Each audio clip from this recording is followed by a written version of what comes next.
Hello everyone, my name is Tiffany and this is my channel, Who's Your Handmade. Thank you so much for stopping by today. In today's video, we're talking about my no buy January and my stash review from last year and what my plans are for this year. If that sounds interesting to you, stick around. If you are new to my channel, welcome. Thank you so much for stopping by today. And if you're already a friend of mine, welcome back. Don't forget to give this video a thumbs up and leave a comment down below. Let me know how your stash challenge went in the year of 2024, if you took part in one. If you're focusing in on using your stash, let me know how you're doing. How are you doing for 2025? Are you excited to get started back in on using your stash? What strategies will you be using for using up your stash? That's what we're talking about today. I do like doing these videos. They probably help me more than they help you guys. They're really a way for me to restart my motivation on using my stash. It helps me to look at numbers. It helps me to analyze my progress, and then I can get started on using my stash again for this year. What I would like to do in this video is talk to you about my progress made in 2024. I'll be giving you the yardage that I was able to sew out of my stash, plus what I bought. I tried to be really good in writing down what I purchased throughout the year, and we'll talk about that as well. I also want to talk about my strategy for 2025, how I feel about that, and how I will be tackling my new stash challenge. Before we jump in, I want to remind you that I do have some previous stash challenge videos. If you want to go back in time and see my progress over the last 2 years, this will be the 3rd year of me doing my stash challenge. So I do have previous videos. I will link them down below for you and you can go back and check those out. I'm not going to go into as much detail in this video today as I have in the past. We know I have a big stash by now. If you've been following my channel for a while, I've already given totals and that kind of a thing for what's in my stash. So today I'm going to focus on progress, what progress I made in 2024. So let's get right to it. What helps me so much with my stash challenge and keeping myself organized, knowing what I have accomplished and my progress through the year, is using a planner. This is my happy planner. I've talked about it before on my channel. It runs my life. It keeps me organized, but not only does it keep me organized in daily life, it also keeps me organized with my stash challenge. And I'm going to show you an example. We're going to go to April. I do a 3-to-1 ratio. I have in the past where I go 3 months with no buying and then 1 month of mindful purchasing. April is the first month that I do a mindful buying period throughout the year. So I use this first page here. This is the month of April. I've turned to April here. And I use this page to kind of at a glance, use it as a dashboard to see what I've been able to accomplish throughout the month. I keep a running total.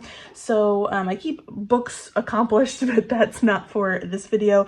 I keep makes. So these are my makes. This is the date that I made it here. And then down here, I keep my stash. This is what I have cut into in the month of April. So this is actually cut up fabric that I have used. And what I'll do is put the project that I used that for, and then how much yardage I used for that project. And I'll keep a running total down here, and then up here, I like to keep track of total yardage and total makes. So for the month of April, for example, I made 10 items in the month of April, and I used 14¼ yards from my stash. This is so handy to keep there at a glance for you to look at throughout the month and see how your totals are going. I also wanted to show you this part of my planner. So when you open it up to the days, my planner looks like this. And in particular for the month of April, I broke it out up here into what I was buying. Every week I would have this section in the month of April, and I would be able to total up yardage and even cost. I would put where I bought it to the Joann's and Hobby Lobby hauls. Everything is accounted for right here in this section. I have all of that right here at a glance. So it's really easy for me to go back through this planner here in preparation for this video and to figure out the totals that I had. Like I said, I did do a 3-to-1 ratio. So I only bought fabric in the months of April, August, and then in December I did buy. December I kind of let it go a little bit, which I'm going to talk about in just a second. It wasn't quite as stringent. I was so busy in the month of December that I didn't write down everything, so I kind of estimated on December. But let's get started into my totals. So for 2024, for the year, total yardage sewed up in the year of 2024 was 119 3/4 yards. Wow, almost 120 yards used out of my stash for the year. I am so happy with that. Last year I was at 99 yards, almost to 100. So I've definitely sewed a little more this year. I went through a little bit more yardage and I'm really proud of myself. So what I did is I went back through all those April and August lists that I had in my planner, and I have picked out what I have sewn already.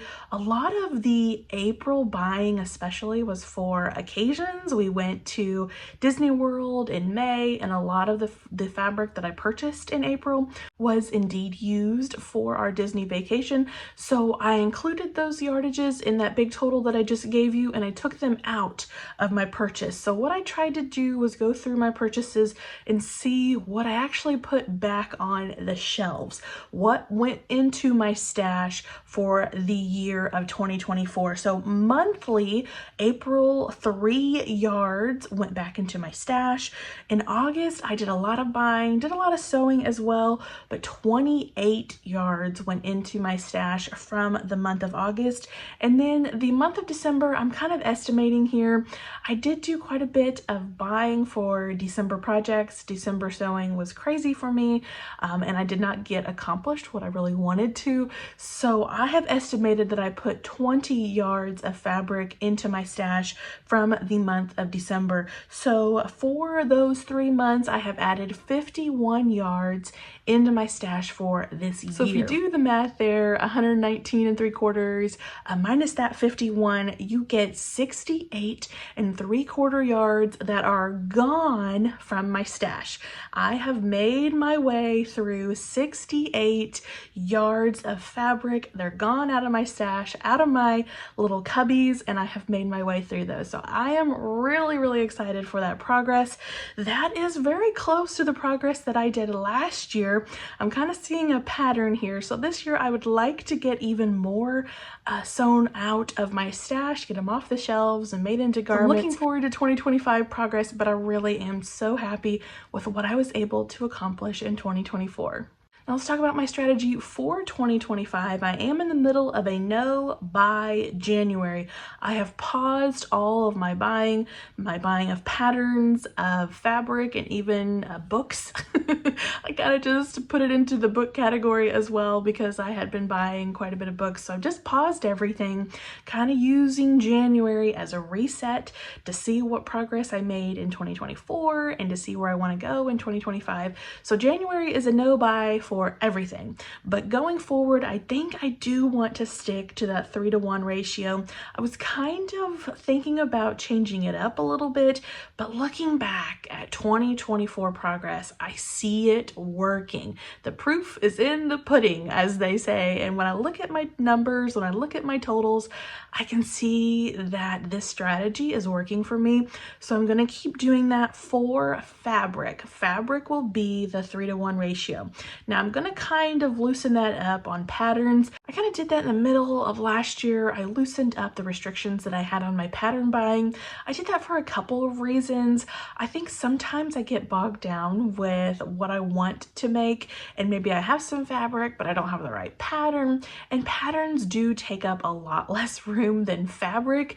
You can print them when you need them or leave them, on your computer ready to go. You can store them a little easier easier. You can see right here I have my patterns stored. So I'm going to go ahead and lift the restrictions on pattern buyings for 2025. What I will do is mindful pattern buying, try to stay focused on not adding too much into my stash. But if I want to buy a new pattern that comes out, or a new Big Four collection has come out and something really caught my eye, I'm going to allow myself to go ahead and buy those patterns, but keep the 3-to-1 ratio for the year on fabric. I also want to try pulling some fabrics from my stash that I'm just not in love with anymore, that I don't see myself using. I had this as a goal for last year and I did not get it done. I definitely have some fear of letting go of some fabrics, and that seems kind of strange when you have a stash that's this size, but there are some things in here that I have impulse bought, a lot of like Walmart bundles that I'm just not in love with anymore, and I'm just gonna let them go. I need to just get to the point where I'm gonna let them go and open up the space on my shelves a little bit more. In my previous stash videos, I've talked about strategies that you can use to help you make a stash challenge work. Help it work for you. I'm gonna go over a list of a few things that I've jotted down. Some of these are the same as I've talked about before, but they're very impactful. I feel that they work for me, so I want to mention them again. The first thing that I want to talk about is if you're not interested in a no buy, and that is totally fine. This is a personal challenge. Find what works for you. If you lose your motivation, if you lose your joy of sewing when you're not buying or you know, going out there and experiencing new fabric or new patterns, that is okay. Figure out a strategy for you. Something that I jotted down here that might work for you is setting a monthly limit, setting some restrictions, some boundaries for yourself in a monthly basis as opposed to like a 3-month basis if that's too much, or a yearly basis. Think small. Start with just a month. Maybe you allow yourself 2 new fabrics and 2 new patterns for the month. Maybe you do something like that with quantity, or maybe you can use a monetary restriction. I have $50 to spend on what I want to spend for fabric or patterns, and that is my limit. That's my restrictions. Try something small if you're not quite ready to take that step toward a no buy session. The next thing that I would strongly suggest you do is organize your stash and take an inventory of what you actually have. To some, this can be really, really daunting if you have totes of fabric that you've had for years and you just don't know what's in there. That can be really daunting to think about organizing and inventorying it all, but that really does help. It helps in a couple ways. If you know what you have, you are less likely to buy it again. This is especially true about patterns. If you have an app or a list or a spreadsheet or something that you can jot down what patterns you already have, you are so much less likely to go to Joann's and buy that pattern again, or go to a website and buy it again, even though some websites are good now to say, hey, you know, you already have that pattern. Some don't. Some let you add it into your cart and purchase it again. So have an inventory, have a list. If you can have an inventory of your fabric as well, that's really helpful. I know things like Stash Hub are becoming increasingly popular. That's an app that you can download. It is a monthly subscription, so you do have to pay a monthly to maintain it, but it is really great to organize yourself. I have a couple apps. Mine are not subscriptions, but I do use them all the time to look at my fabric stash and my pattern stash. I have a video, I'll link it down below. I did a whole series about organization, how I organize things. Maybe it would be good to go over that again with you guys, but I'll link those videos down below if you want to check those out. Definitely consider organizing and inventorying what you already have. The next one goes hand in hand with that. Shop your stash first. If you have a project in mind, try to go to your stash first and see if you have the perfect fabric for it or a fabric that could work for what you have in mind. Definitely go to your stash and look through what you have before impulse buying something. Think about it, take time to go through what you already own. The next tip I have, I'm definitely preaching to the choir on this one, I definitely need to do this myself, is to purge if you get the urge. Look through those fabrics, and if it's just not bringing you joy anymore, if it's a style that you don't think you would use, move it on to somewhere else, another sewist that you think might be able to use it. Sell it on Facebook Marketplace. I know Destashify is shutting down, and that is really a hit for the sewing community in my opinion, because it was such a great idea. But definitely don't be scared to get rid of those fabrics that you no longer love and don't see yourself using. They're just taking up space in your mind, in your creative space, in your physical sewing space. Go ahead. I'm giving you permission, giving myself permission to go ahead and get rid of those kinds of fabrics. This next one is such a big help for me. This is how I built resistance to my impulse addictions of buying fabric and patterns. And this one is to stay away from temptation. I've talked about this one in every single stash video that I have put out here. It's such a big one. Stay away from temptation as much as you can. Emails with sales or brand new beautiful fabrics, delete them, unsubscribe to those companies if you need to. Do what's best for your mental health. Stay away from Instagram or YouTube if they are showing hauls or promoting new fabrics or patterns.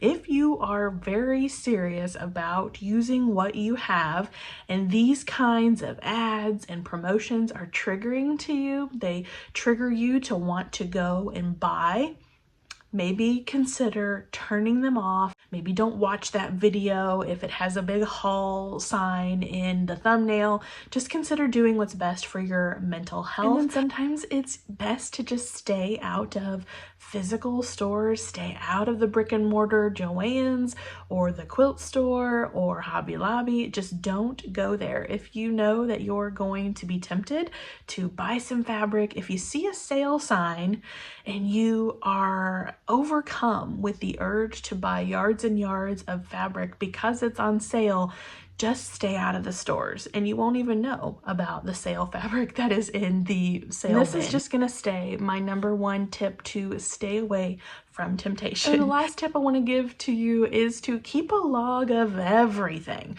Get you a planner or a notebook. You can buy a $1 notebook at the dollar store and keep a running list of everything.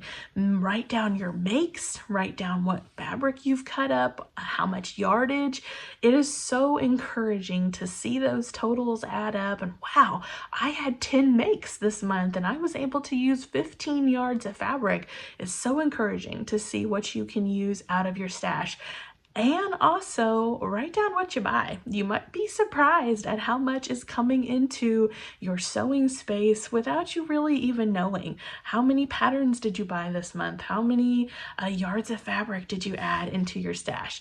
It was really eye-opening to me when I started writing it all down, and it definitely helped me steer myself away from unintentional buying. And those are my tips for this video. I do give other ones, like I said, so definitely go check out those videos that I have linked down below if you want more strategies for how to implement a stash challenge of your own. Don't forget to leave a comment down below. Let me know if you're doing a stash challenge here in the month of 2025. Maybe I can be an encouragement to you and you can definitely encourage me. So keep us all on the straight and narrow here.